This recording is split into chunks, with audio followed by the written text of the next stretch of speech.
What's going on, guys? This is Will. And Cody. Again on the Boot Up Minicast. Number 3. Number 3. That's 3 in a row. We're working hard. That's, one a week so far, right? This one a week. It's almost like we have like a specific day we release on. Kind and of. it's like one a week or something like that. So all 54 of you on Facebook.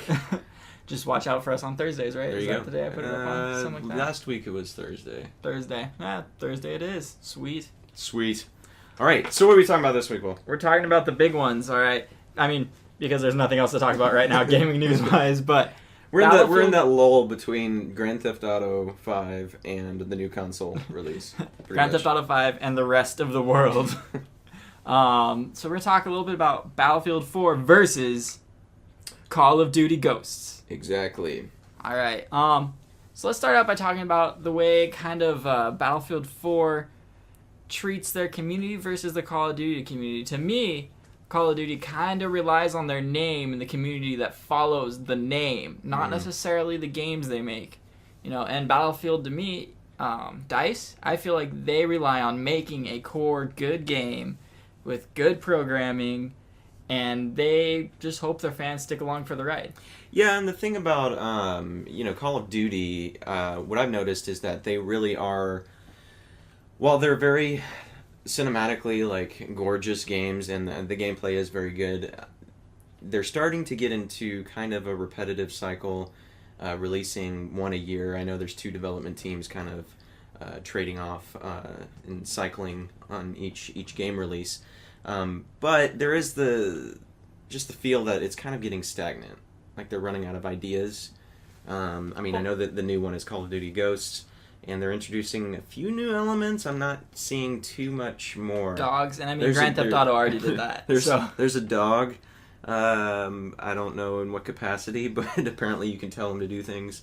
You play as him. Yeah, which might be interesting, but again, like we've seen it before. But who cares? Who cares? But Battlefield seems more focused on the actual gameplay, on really engaging with the community. From an outside perspective, I'm sure Call of Duty people would say, well, Battlefield's the same game over and over. Which, to a certain extent, it is. It's ground, air, and sea, right? So, yeah, it's the same core game, but it's a very different experience every time. There's new modes, unlike Call of Duty that has probably a lot more user-generated type modes, you know, where the maps are also smaller, so that helps for users to come together and come up with weird, pistols only, that kind of stuff. In Battlefield, that tends to not happen as much, but the overall game, what you can do, it has almost an open world feel in every map. Yeah, and, well, wait. The important thing, are there dogs in it? They're not right now. Dang it. There might be in the store mode somewhere. It's probably going to make you shoot a dog at some point, just to make a statement to Call of Duty. Well, yeah, it just seems like I was just pulling out a Game Informer. The newest issue is Call of Duty Ghosts. I feel like there's a cover story for Call of Duty every 3 months. Where? So it just, not to say, obviously it has been a good franchise, and that's the reason why they cover it so much, because it has historically been good, but I think they're probably going to need to change it up, because Battlefield's probably catching up as far as just overall interest. I think the thing that kind of helps Call of Duty is they have this kind of MLG type advantage over Battlefield, because Battlefield, you're talking, you can have crazy amount of people on every map. It's impossible to fly a team out somewhere to play in a tournament. You can have squad rush, little type of game modes where it's 4-on-4, but that's not the core Battlefield experience, to me, at least. To some people it might be. I enjoy playing the squad rush games or squad deathmatch, that kind of stuff, where it's just you and your 3 other guys competing.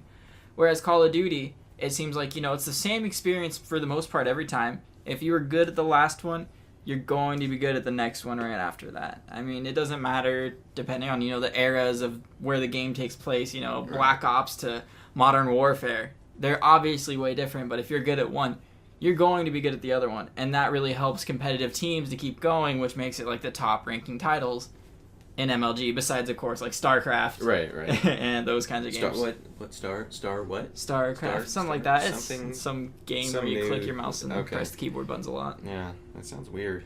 It's a good time. But Battlefield 4 beta coming up. Yeah, October 4th for everyone. There's exclusive access on the 1st for you guys who, pre-ordered or did what you had to do to get access to the October 1st. But yeah, so October 4th, everybody. It's open to everyone. I never seen Call of Duty have an open beta for everyone, but I'm just saying that's another way that I feel like Battlefield engages their community versus Call of Duty. They're a lot more open to what they have, and they don't rely as much on the mystique. They're not hiding behind the name. They're saying, look, we have Frostbite 3. This is what it is. Come check it out. Don't like it? Oh, well. So you are more well-versed in Battlefield than I am. What is one of your favorite, memories from Battlefield with your war experience in that game? Well, in my extensive record on the battlefields You are a of Battlefield, You are a veteran. The overall experience is great. I mean, there's so many things I could say. Nearly missing the ground with my jet while running someone over with it. I think there's a video on our YouTube channel of one of my live streams where I went to dive bomb where the helicopter was. There's 2 people standing there. Pulled up a little late. Didn't crash, but took out both the people on the ground with the wings of my jet. Oh, that's sweet. I want to see that. But I mean, to me, the experience is a little different. When I play Call of Duty, I have fun. I can play by myself and I can carry a team, whatever. Sometimes I work with my team. Sometimes I just don't care because nobody really talks, depending on who you're playing with. On Battlefield, if you're not talking, if you're not building those kind of connections with people, it just doesn't work out. When I play Battlefield, you get friend invites from people if you play online games. I get friend invites from people who are just talking to me, and we kind of squad together and take down a tank together, try to do objectives. On Call of Duty, if I go 20-0 one game, I'm going to have 5 invites when I back out. Just from people, hey, you want to play? Or I'll have 6 people saying, 1v1 me, bro. You want to play? You want to be my friend? That's how it goes down. And that's kind of the way the community is. I mean, it's, Call of Duty, you're friends with someone who's just good, Yeah. You want them to join you and care. It seems to be more of a, in Battlefield, more of, like you said, a community, almost like a real, group in the military. You really bond. Yeah, and I mean, there's even within our little squad, there's people that we let play with us because they shoot down air. They just do that. They get joy out of just shooting down air. And we like it. We're like, sweet, this guy just wants to shoot down planes all day. Go ahead. Or, somebody who's good at flying jets, We're all good at different things, but when you find somebody that's just good at what they want and they're content with that, and they just kind of meld into your squad, whereas, Call of Duty, somebody dies, they're going to be like, I'm going to get my shotgun and camp and go 16 and 5 now. Cool. Good for you, bro. That's helping. You want to watch the left side? No, I'm not good over there. I'm going to my spot. Okay, well, it's cool.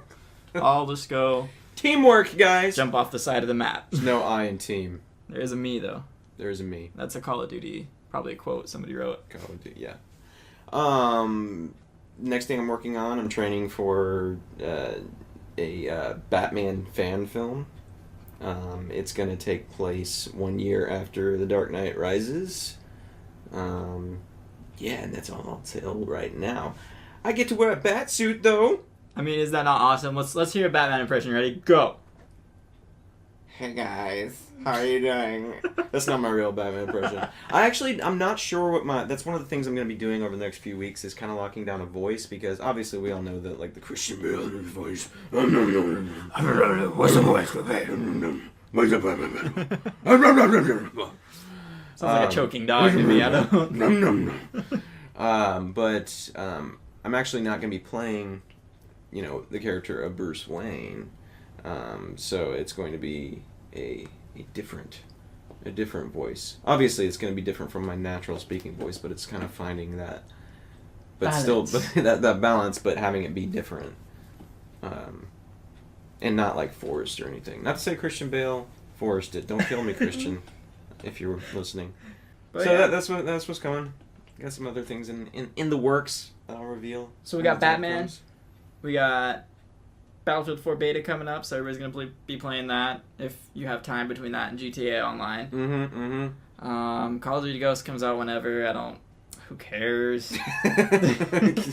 You're not biased whatsoever. I'm just kidding. Who cares? Call of Duty's open beta will release. Stupid dog. Never mind. Activision never sent me an email about when their open beta releases, probably because they don't have one. So that's about all the time we have today.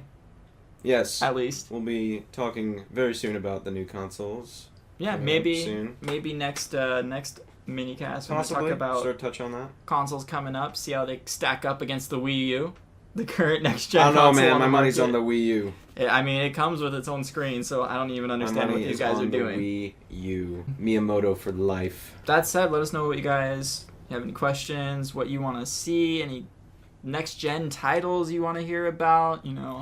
Please comment on the page. We want feedback. All of the feedback to us, please. Like our Facebook page, subscribe to our YouTube, follow the Twitter. It tweets out randomly when I'm live streaming, so you guys can check that out. And there's going to be a 25-hour live stream event coming up on November 2nd for charity. So yeah, this guy's gonna be gaming all day for charity. That's gonna be a thing. This is hardcore. Like he can't use the restroom. He can't. No, I'm just kidding. I will use the restroom, but I promise you, I load up games on my iPhone, playing the whole time from my seat all the way back. I might wash my hands though. He live streams it from his bathroom. Like he has a camera set up in there. If you guys want to, if you guys want to check it out. But yeah, so stay tuned for that. I'll put a link down where you guys can check it out, and there'll be prizes and stuff. I have some on my desk: World of Tank gold codes, some strategy guides. Who knows? Maybe a game. I don't know. But until next time, guys. I'm Will. And I'm Cody. And this has been the Bootupgaming Minicast. Bootupgaming Minicast number 3.